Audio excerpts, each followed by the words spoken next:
Il s'agit du seul chef de gang que même Donald Trump craint. Non pas parce qu'il est le plus bruyant ou le plus sanguinaire, mais parce que sa puissance ne provient pas du chaos. Elle provient du contrôle. Trump, qui a critiqué El Chapo et déclaré la guerre au cartel de la drogue, a gardé un silence absolu lorsque le nom de cet homme est apparu.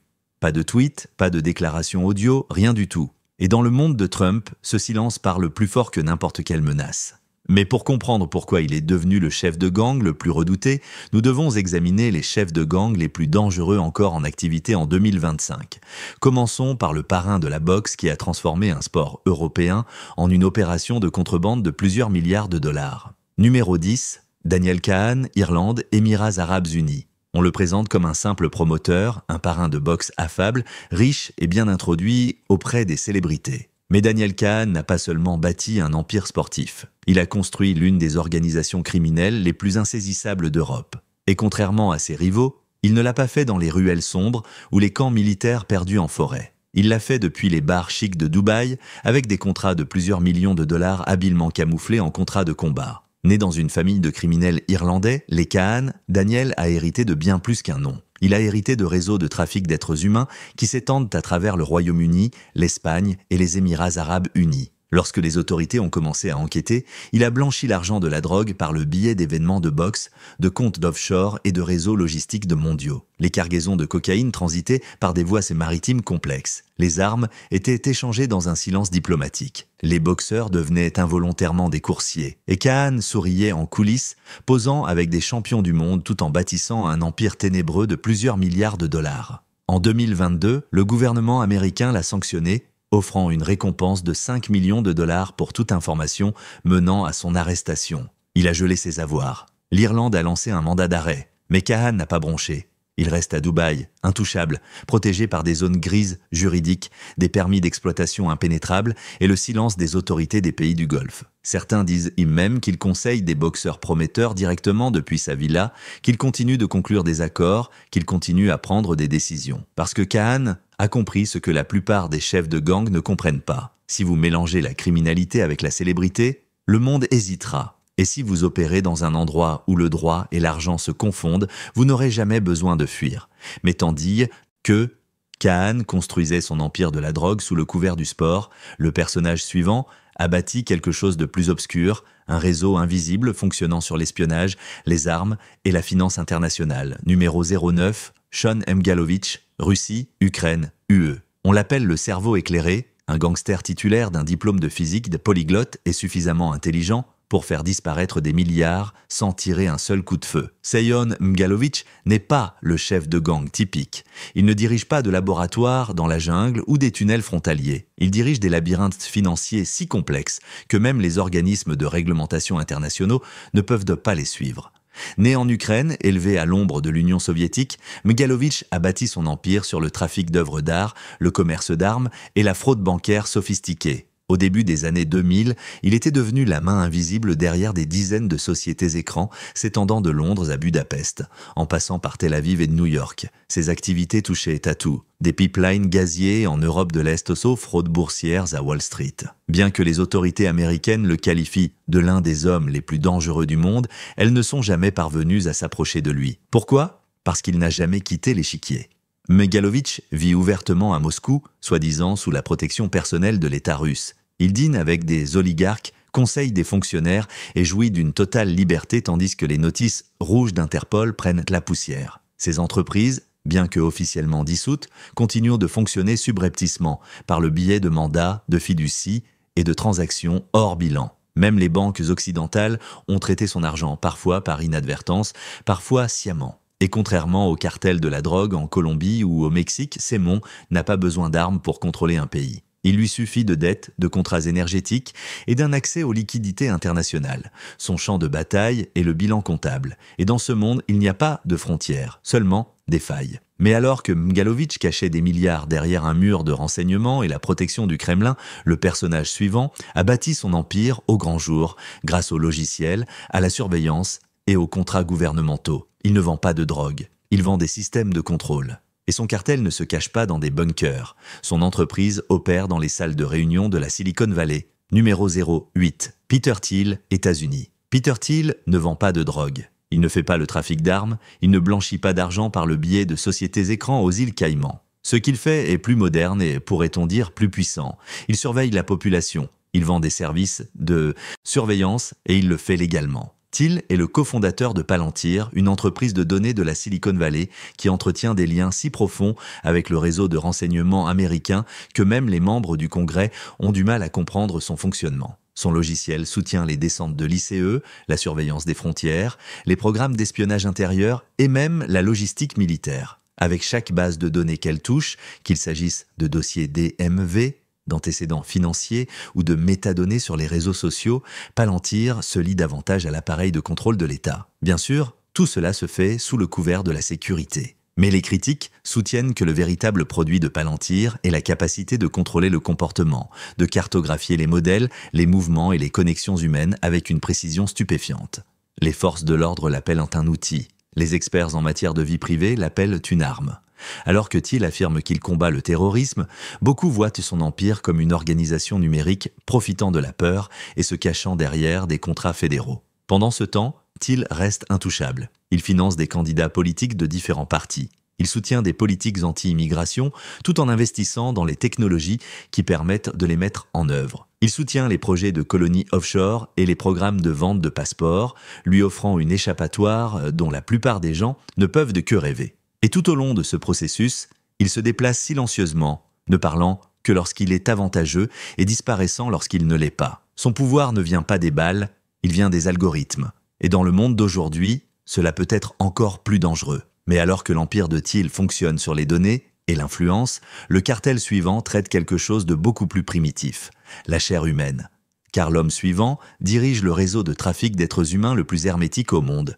Et ses sponsors sont toujours en liberté à ce jour. Numéro 7, General Yon, Mexique, Chine, liens avec les États-Unis. Jen Lion n'est pas le chef de gang typique. Il ne porte pas de chaînes en or ni ne se réfugie dans la jungle. Il porte un costume, dirige des entreprises pharmaceutiques et répond aux interviews dans un anglais impeccable. Mais derrière sa façade d'homme d'affaires se cache l'une des plus grandes machines de financement de la drogue de l'histoire, liée non seulement au cartel de méthamphétamine, mais aussi à la complicité silencieuse des systèmes mondiaux. À l'origine, un citoyen chinois naturalisé mexicain, Yeon, dirigeait Unimed Pharmke Mexico, une société importatrice légale de pseudoéphédrine, jusqu'à ce qu'elle ne le soit plus. Les autorités l'accusent d'être le principal fournisseur de précurseurs chimiques utilisés pour la fabrication de drogues synthétiques dans toute l'Amérique latine, alimentant la région en matières premières, mais qui deviendront plus tard des méthamphétamines et de l'ecstasy pour des milliards de dollars. Mais ce ne sont pas seulement les stupéfiants qui le rendent tristement célèbre, c'est l'argent. En 2007, les autorités mexicaines ont perquisitionné l'une de ces maisons et y ont trouvé 25 millions de dollars en liquide, empilés du sol au plafond à l'intérieur des murs, des coffres-forts et des armoires. Il s'agit toujours de la plus importante saisie de drogue de l'histoire du monde. Pourtant, Yegon n'a pas fui. Il s'est livré aux États-Unis. Ce qui s'est passé ensuite est plus étrange qu'une fiction. Jaon a affirmé avoir été piégé par le gouvernement mexicain. Plus étrange encore, il a déclaré avoir été contraint de stocker de l'argent pour le cartel pour le compte de hauts fonctionnaires mexicains, tandis que les renseignements américains seraient au courant de toute l'opération. Son affaire a duré des années. Des documents ont été scellés, des preuves ont disparu et finalement, il a été extradé silencieusement avec très peu de détails publiés. Malgré l'ampleur de ses crimes, Yegon continue de fonctionner sous la surveillance étroite des systèmes financiers américains, sociétés écrans, appartements de luxe, transferts, le tout effectué par l'intermédiaire de banques occidentales. Car lorsque la drogue est synthétisée et que l'argent est numérisé, les traces s'estompent et les vrais parrains restent protégés. Mais alors que Jean Léon inonde le monde de chaos synthétique, l'empire suivant ne traite pas de produits chimiques. Il traite de devises, de banques centrales et de contrôle générationnel.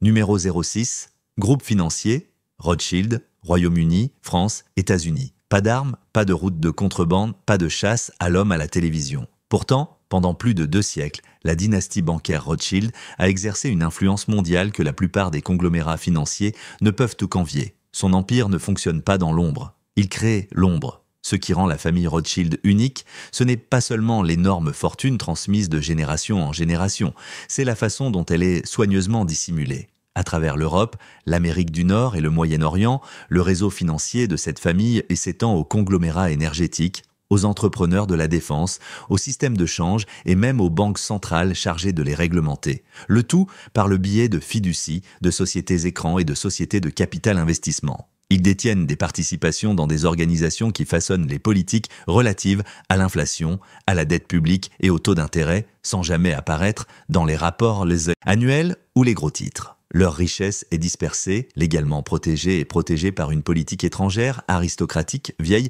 de plusieurs siècles. Et bien qu'ils soient souvent considérés comme à l'origine de théories du complot, les documents montrent de le contraire. Au début du XIXe siècle, les banques Rothschild ont financé les deux camps en guerre. Au XXe siècle, elles ont aidé à reconstruire des économies entières. Au XXIe siècle, elles sont accusées d'influencer les marchés financiers pour créer des booms, des récessions et des plans de sauvetage qui profitent de manière disproportionnée à une poignée d'individus. Ils n'ont pas besoin de manipuler les politiciens. Ils financent les systèmes qui les produisent. Contrairement aux héros et aux chefs de gang, enfermés derrière des barreaux d'acier, la famille Rothschild opère derrière des barreaux d'acier polis, des salles de réunion luxueuses, des ambassades et des titres héréditaires. Leur monnaie n'est pas le sang, mais l'effet de levier. Alors que les critiques débattent encore de l'étendue de leur influence à l'époque moderne, leur survie en dit long. Dans un monde où les rois sont tombés et les monnaies se sont effondrées, la fortune des Rothschild persiste, façonnant silencieusement le monde derrière de multiples couches de protection légale. Mais alors que l'argent ancien contrôle les taux d'intérêt, de nouveaux empires émergent et contrôlent quelque chose de plus puissant encore, le corps humain. Et ils le font avec une immunité juridique, des ingrédients scellés et des marges bénéficiaires inaccessibles. Numéro 05, PDG de Pfizer et Moderna, États-Unis et UE, implication controversée. Ils n'ont pas construit de cartel de la drogue dans la jungle colombienne ou dans les rues du Mexique. Ils les ont construites dans les salles de réunion avec la protection du gouvernement fédéral, des contrats secrets et des brevets pharmaceutiques. Pendant la pandémie, les dirigeants de Pfizer et Moderna n'ont pas seulement fourni des vaccins. Ils ont fourni les pipelines de profit qui ont refaçonné l'économie mondiale à leur avantage. Les clauses d'autorisation d'urgence et d'indemnisation les ont transformés en géants intouchables du jour au lendemain. Alors que les gouvernements confinèrent les villes et imposèrent le respect des règles, ces entreprises ont discrètement encaissé plus de 100 milliards de dollars, leurs dirigeants vendant des actions alors que les cours s'envolaient, de nombreuses sociétés le faisant avant même la publication de données essentielles ou d'évaluations publiques. Des questions se posent sur les ingrédients, la précipitation et la disparition soudaine d'études de sécurité à long terme. Mais lorsque des poursuites apparaissent, elles sont bloquées par une clause puissante inscrite dans les contrats mondiaux, l'immunité juridique. Les dirigeants qui ont prétendu sauver la CO monde sont également accusés par les médecins, les lanceurs d'alerte et les journalistes d'investigation de dissimuler des données d'essai, d'influencer les réglementations sanitaires et de négocier en secret. À une autre époque, de tels agissements auraient conduit à des enquêtes pénales. Mais dans le contexte post-apocalyptique, cela fait d'eux des héros pour certains et des rois du crime en costume pour d'autres. Leur influence ne se limite pas à la médecine. Elle s'étend aux médias, à l'éducation et à l'élaboration des politiques. Les critiques soutiennent que les gouvernements sont devenus le bras armé des profits des agro-industriels privés. Pourtant, tout au long de ce processus, il n'y a eu aucune arrestation, aucune assignation à comparaître, seulement des parapluies dorés et les acclamations de Wall Street. Car dans le monde d'aujourd'hui, les cartels les plus puissants n'ont pas besoin de faire passer quoi que ce soit en contrebande. Ils demandent au gouvernement de le faire pour eux. Mais alors que les magnates de l'agro-industrie bénéficient de l'immunité mondiale et des applaudissements des entreprises, le prochain baron de la drogue a totalement disparu, se cachant sur des yachts, entouré de mannequins et de protections diplomatiques, tout en échappant à la justice sur 3 continents. Numéro 04, Jolo, Malaisie, États-Unis, Chine. Il n'est pas un seigneur de la guerre. Il n'est pas un baron de la drogue. Il est quelque chose de beaucoup plus dangereux. Un caméléon en costume de créateur maîtrisant le langage de la finance, de la politique et de l'illusion. Jolo, le milliardaire insaisissable derrière le scandale 1MDB, n'a pas seulement volé des milliards de dollars. Il a fait en sorte que le vol ressemble à une œuvre caritative de la haute société.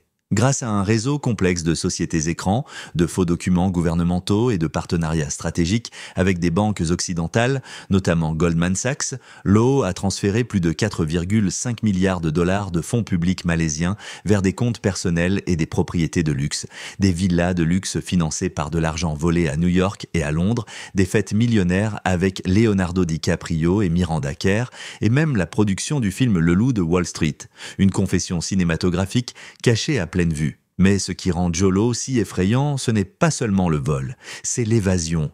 Après avoir fait la une des journaux du monde entier, avoir été inculpé par le FBI et avoir fait l'objet d'un mandat d'arrêt rouge d'Interpol, il a disparu. Et non pas pour se cacher, mais pour bénéficier de l'immunité diplomatique, de la protection de l'État et vivre dans des complexes luxueux quelque part entre la Chine et le Golfe. Certains pensent qu'il bénéficie toujours d'une protection officieuse. Trop précieux, trop impliqué, trop radioactif pour être extradé. Alors que des gouvernements entiers doivent être humiliés et que les sociétés de Wall Street doivent payer des milliards d'euros d'amende, Jolo n'a jamais mis les pieds en prison, pas un seul instant, derrière les barreaux. Et il ne le fera probablement jamais.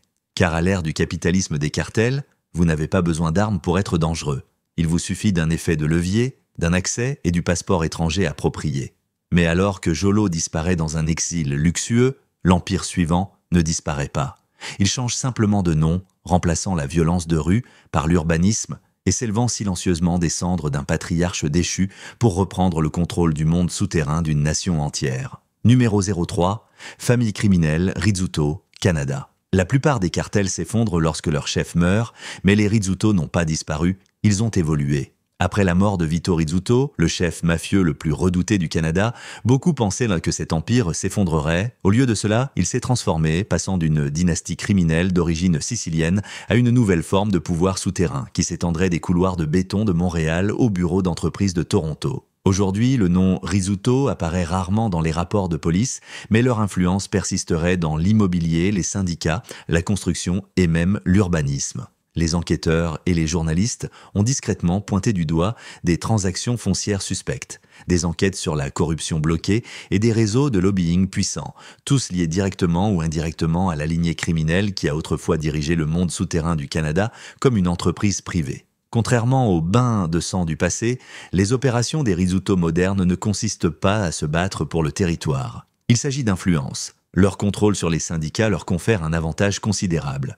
L'influence des réseaux criminels dans la gestion des infrastructures publiques est un phénomène inquiétant. Leur rôle présumé dans le processus de développement leur permet de façonner l'urbanisme avant même le début des constructions. Leur relation avec le pouvoir ne relève pas forcément de la corruption au sens strict, mais plutôt d'une complicité silencieuse, d'une omerta protectrice. Même le système judiciaire canadien semble impuissant face à cette entité fantomatique. Les procès s'effondrent, les témoins disparaissent, les accusations échouent. Dans un pays réputé pour sa politique civilisée et sa confiance dans les institutions, l'héritage des Ruth a été discrètement intégré au fondement même du système. Ils ne sont plus simplement la mafia. Ils sont devenus le moteur invisible qui dirige certaines régions du pays, agissant dans l'ombre et sans jamais montrer leur visage. Mais tandis que les Ruth acquièrent leur influence en reconstruisant patiemment de l'intérieur, l'homme suivant n'a jamais eu besoin de reconstruire, car il n'a jamais été déstabilisé. Il commande une armée, contrôle des villes entières et, contrairement à ses rivaux,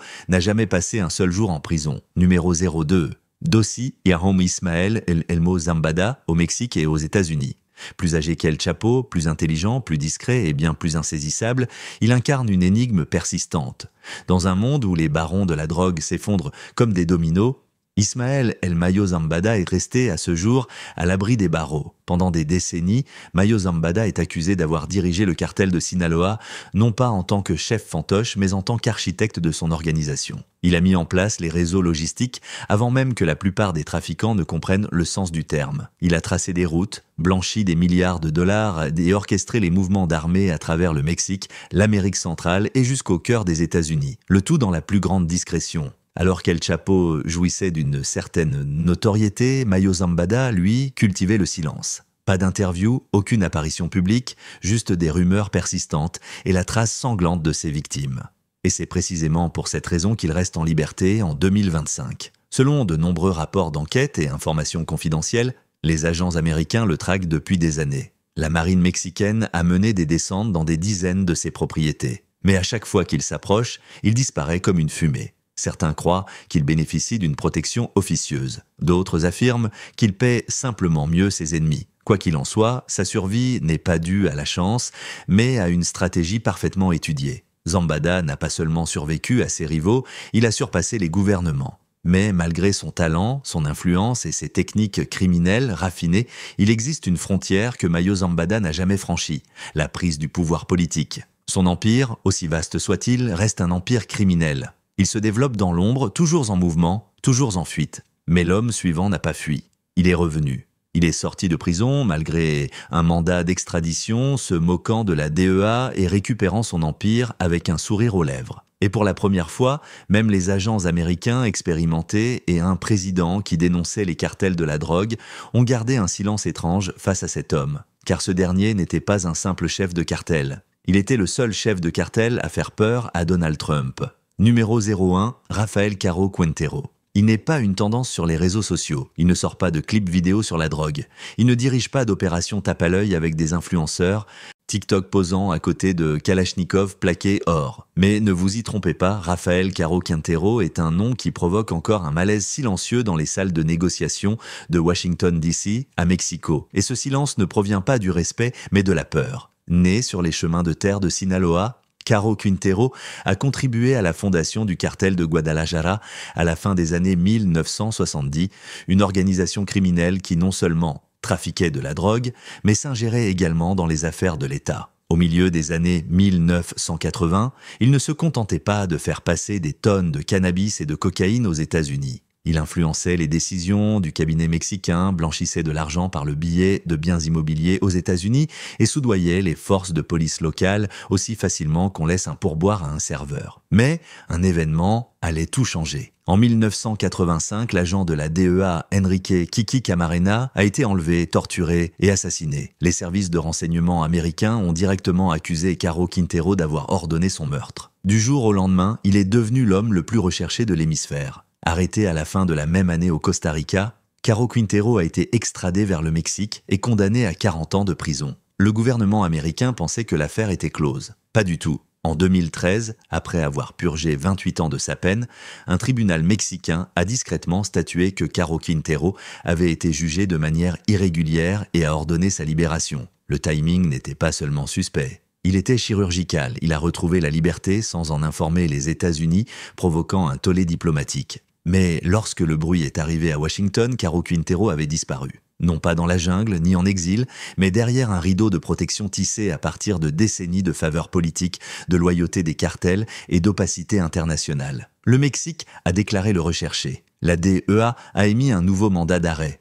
Le FBI l'a placé sur sa liste des 10 fugitifs les plus recherchés. Et Donald Trump, alors président, connu pour ses menaces directes contre les cartels de la drogue et ses raids implacables, n'a jamais mentionné Caro Quintero directement. Pas un tweet, pas un communiqué de presse, rien. Pour un homme qui a publiquement critiqué El Chapo et accusé le gouvernement mexicain de complaisance envers les cartels, le silence de Trump concernant Caro Quintero était assourdissant. Les experts en renseignement estiment qu'il ne s'agissait pas d'une omission. C'était de la peur, non pas forcément de la violence de Caro Quintero, mais de ce qu'il savait des personnes qu'il contrôlait et de celles qu'il avait protégées. Car voici une vérité que la plupart des reportages passent sous silence. Caro Quintero n'était pas seulement un trafiquant de drogue. Il était un stratège, l'architecte originel du pouvoir institutionnel des cartels. Il a été le pionnier du concept de Plaza Boss, ces seigneurs locaux qui prélèvent des taxes sur quiconque transporte des produits sur leur territoire. Il a créé des alliances secrètes s'étendant des barons de la cocaïne colombien aux hauts gradés de l'armée mexicaine. Et selon des documents confidentiels de la DEA, il aurait travaillé avec ou pour plusieurs services de renseignement liés aux États-Unis dans les années 1980. Il existe des rumeurs classifiées, annotées et discutées uniquement en privé, selon lesquelles Caro Quintero aurait fourni des renseignements pendant la guerre froide sur les rebelles d'Amérique latine en échange de clémence concernant ses cargaisons de drogue. Certains pensent même, et certains pensent même, qu'il se serait vu promettre une certaine protection en échange du silence sur l'affaire Kiki Camarena, affaire qui, selon les théories du complot, impliquerait bien plus de personnes qu'un simple chef de cartel. Que ces rumeurs soient vraies, soient vraies ou non, une chose est sûre, il est resté impunissable. Les années ont passé, les présidents se sont succédés, mais aucune campagne n'a réussi à l'appréhender. Lorsque la marine mexicaine a finalement annoncé l'avoir arrêté en 2022, de nombreux rapports ont affirmé que son arrestation était montée de toutes pièces. Une manœuvre politique temporaire, suivie d'une libération silencieuse ou d'une détention souple. D'autres pensent qu'il opère actuellement par personne interposée. Les jeunes chefs diffusent en direct des démonstrations de force. Caro Quintero est devenu le vestige d'un monde plus ancien et plus dangereux. Un monde où les empires des criminels, eux, sont construits non pas sur des réseaux de soutien, mais par des pactes secrets, non pas sur des vidéos, mais sur le silence. Il a survécu à ses rivaux, il a déjoué de nombreux pays, il est devenu une légende que les gouvernements craignent d'affronter. Et c'est peut-être pour cela que Trump n'a jamais dit un mot. Car lorsque le pouvoir d'un homme n'est pas construit sur le chaos, mais sur le contrôle, même les dirigeants les plus audacieux apprennent à se taire. Tel est le danger de Rafael Caro Quintero. Non seulement ses crimes, mais aussi sa présence continue dans l'angle mort de la justice. Il n'est plus seulement un fugitif.